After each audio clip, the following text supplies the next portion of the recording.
Hi guys, as many as you know, we are down at Jeffries and he has always got a million things going on.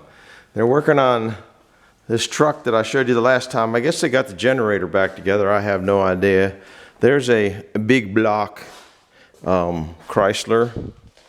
This is some kind of Dodge truck up here they're working on. I guess they probably just got it up like that to get out of the way. There's another engine they got sitting around.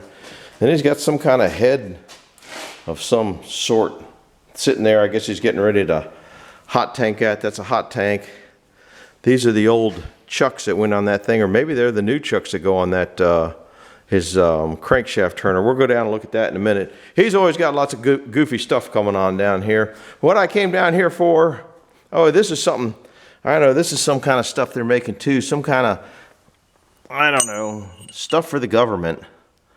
And they're welding this on, welding that on, and welding these here and all this kind of stuff. And those valves, he said they got a rating of like 700 pounds. I don't know what they are. Making something for some kind of heat exchanger. Interesting stuff. This is what I came down here, is his bandsaw works a lot nicer than mine, a lot straighter.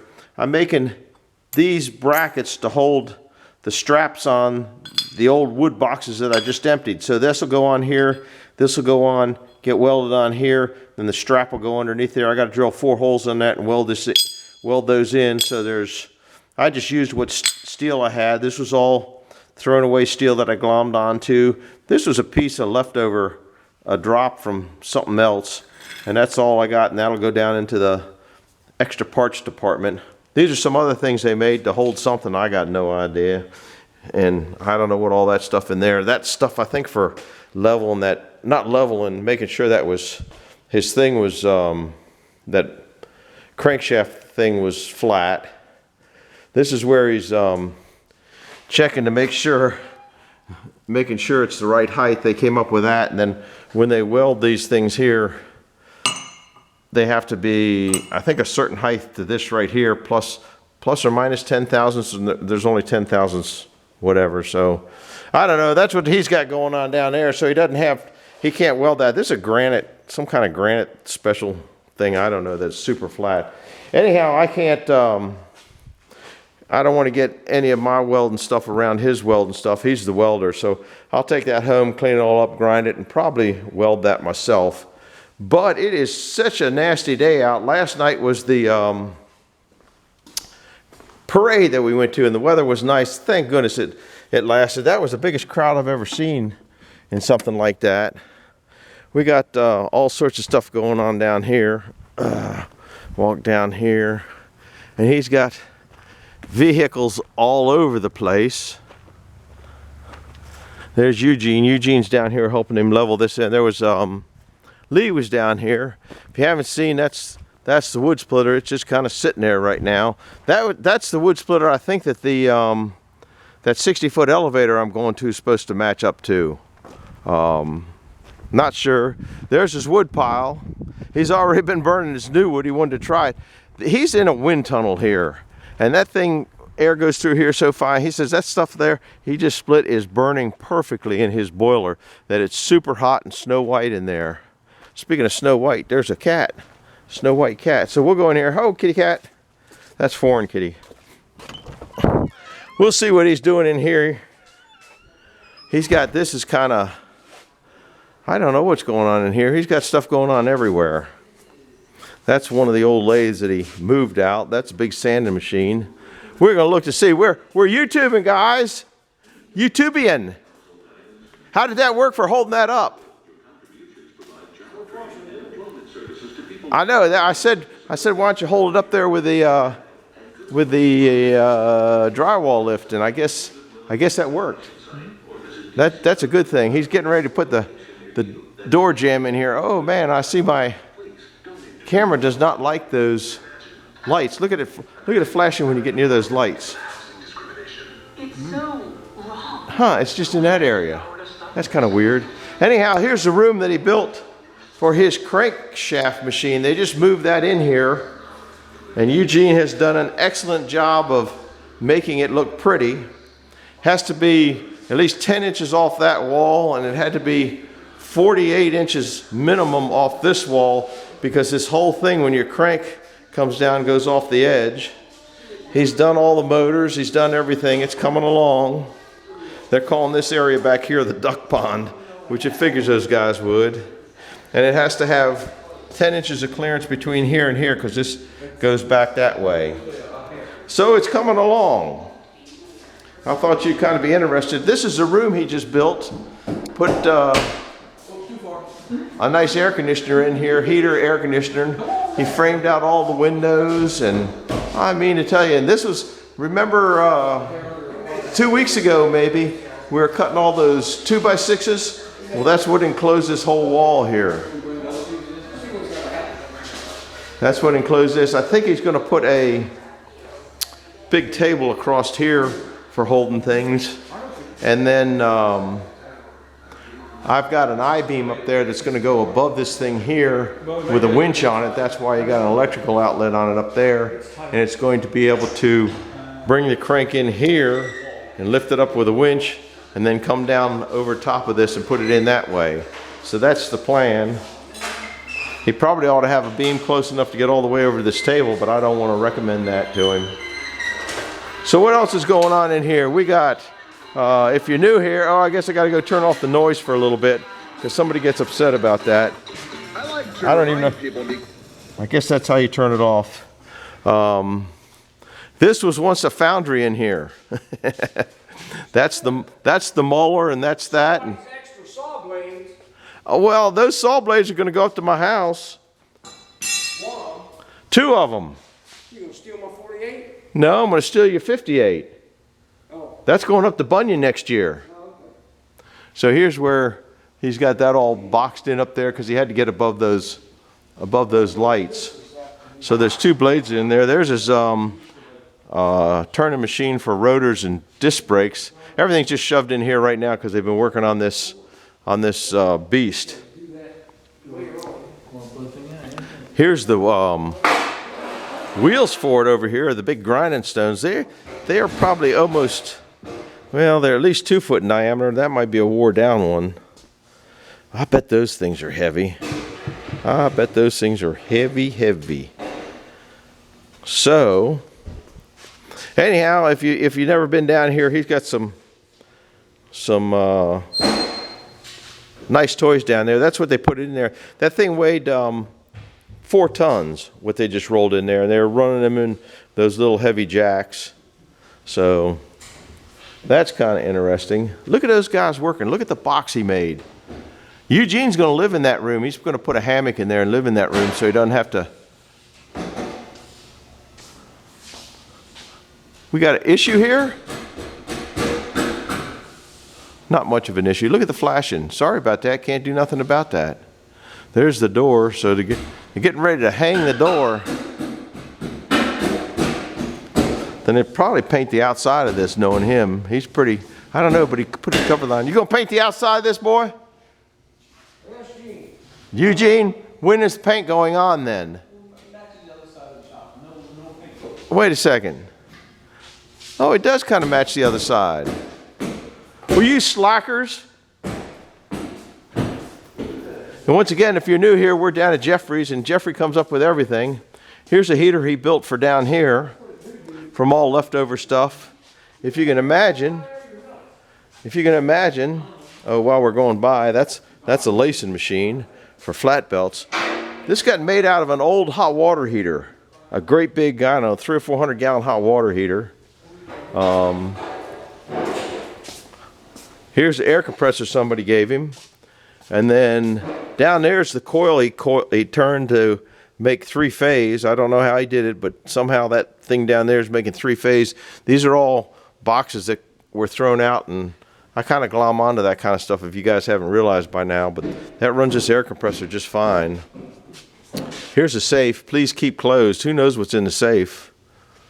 I don't even know where that one came from, but it's old. Looks like an old military, to be honest with you. It's kind of got the color. What's in the safe? Air. That's a portable welder. That's a exhaust pipe bending machine. That's a 2-bladed table saw. So that's interesting. He gets these little computers here. And I don't know what he does. He sits there and makes these little boxes and makes the computers. So it's got a thermocoupler up there in a stack someplace that control with the thermocoupler's controlling this stuff, so it increases the air or decreases the air as needed to keep a certain temperature. And it's hollow in here. Then he's got 4 tubes, 1, 2, 3, yeah, 4 tubes up there that blow heat into this other room. That's where the slab wood goes, junk wood. It works real well. Doesn't keep this area warm. This one here just kind of goes where it wants, but it keeps this room in here really warm. This is his wood shop that's kind of been taken over by his other thing right now. Those are the toe jacks he made. We came by when that was being done. What else is in here that's fun? What do you got? You guys got a lot of wood stuff in here right now. We've been doing carpentry stuff. Carpentry stuff. Oh, building that box. Yeah, I guess that's true. Here's I guess this is the paint table. Right now. That's all getting cleaned up. What's this contraption? This part of that thing back there? It looks like it. Yeah, it's called the steady rest. That sits under the journal you're grinding. It keeps from pushing crankshaft weight and grind thing. Oh, did you get that, guys? Steady rest. Okay, I know what that is. Anyhow, I guess he had to get in here. He's getting more juice in here to run that machine back there. Don't ask me what goes where. I guess this is going into his 3-phase, or maybe it's coming into there. He's going, I don't know, he's kind of an electrical, Frankenstein. Maybe this is where it's coming in from the house, because I remember we got those wires from him. We got the 3 copper lines, and they go, I don't know, 270 feet up to the house. Anyhow, that's about it. It's so yucky out, that's why I'm not doing a video. We'll go outside, see what's going on outside, just to show you why one of the reasons I didn't use my bandsaw. Mine doesn't cut as straight as his does, doesn't have liquid cool, and I've been cutting for probably 2 hours, all those little stupid pieces. Oh, kitty cat. Not much going on out here. Kind of overcast. That's the pile of wood they did. I think it took them, I don't know how many hours to cut that. Maybe 12 hours to do all that. There's the slab wood from the poplar we cut a couple weeks ago. I don't know what all this crap. Oh, this is just crap that was in there. He just shoved it out here to get it out of the way. Those are all cherry pieces that he killed them dry and then put them in, and now they're out here in the rain. There's somebody else's. They've been here for 5 years. There's his firewood that usually stays in there. He needs to get some greenhouse plastic put over there like I did and just leave it out here. It'll be fine that way. Looks like he's got his saw deck down there filled up with stuff. He's a busy guy. Busy guy. So anyhow, that's going to be a wrap, because it's kind of yucky out here, and I'm going to go home before it gets dark and feed my face, put this on. Oh, I know what I had something. Where's my car? I had something that I wanted to show you. I was looking, we had real fun, not last night, the night before, on snowstorms. I'm going to keep you down here in the dirt a little bit because I'm trying to watch snowstorms. So one guy had commented, he could only see the antenna of his car or something like that. And so I have a picture back in the, I don't know what snowstorm it was. It was probably in the 70s. It might have been the 78 snowstorm, 70. But I always had 2 Corvettes. And I had a 63 split window coupe, and I had a 63 split window coupe and a 67 427 435 Roadster. And they were parked next to my house, and the snow came in and was so heavy that you couldn't see any of the Corvettes at all. All you could see was the antenna. So you saw a bump and an antenna and a bump and an antenna. Well, I was looking for that picture. I know I threw it on before, but I couldn't find it. But what I did find was the snow from a long time ago. Can you see that? And that's a good amount of snow. That's not coming in too bad. Those are my 2 doggies. Oops. I guess you can see that. I imagine Zeus's back was over 24 inches high. He was a big dog. He was 130-pound Shepherd. That was the dark one there. The white one was a little skinny runt, but she was fast. And I had to dig a path for him to go move around. So that was pretty neat. But thinking about those cars, back to the cars that were in the snow, which I thought was kind of interesting. And we're down here in Jeffrey doing car engines and stuff like that. Leave a comment down below if you made it this far. If you didn't, well, I hope you made it this far. Leave a comment down there. What was your first car? What was the very first car you had? And what car of all the cars you had did you like the best? My first car was a 1960 Valiant with a Continental trunk package on it. And it was kind of a interesting old beast. My dad worked at a Dodge dealer, and it was a trade-in, and we got it for $100. Then for $29.95, Earl Scheib would paint your car. And then for $19.95, Adler's and Mandel's put seat covers on it. So that turned out to be a pretty good car for me when I was 16, 17. And then my favorite car, I had a 67 red fastback Barracuda with a 273 Commando engine in it. So that was my favorite car. So leave me a comment down there. What was your first car and what was your favorite car? So you got two things to figure out. And send this to a friend so we can get other cars in there and be interested in what's going on. So thanks for stopping in. I got to box up all my little pieces to go and go home. They got to be wire brushed and ground up and cleaned up, and then I will weld them. So thanks for stopping in. Leave a comment down there. First car and favorite car that you had. See you later now. Bye-bye.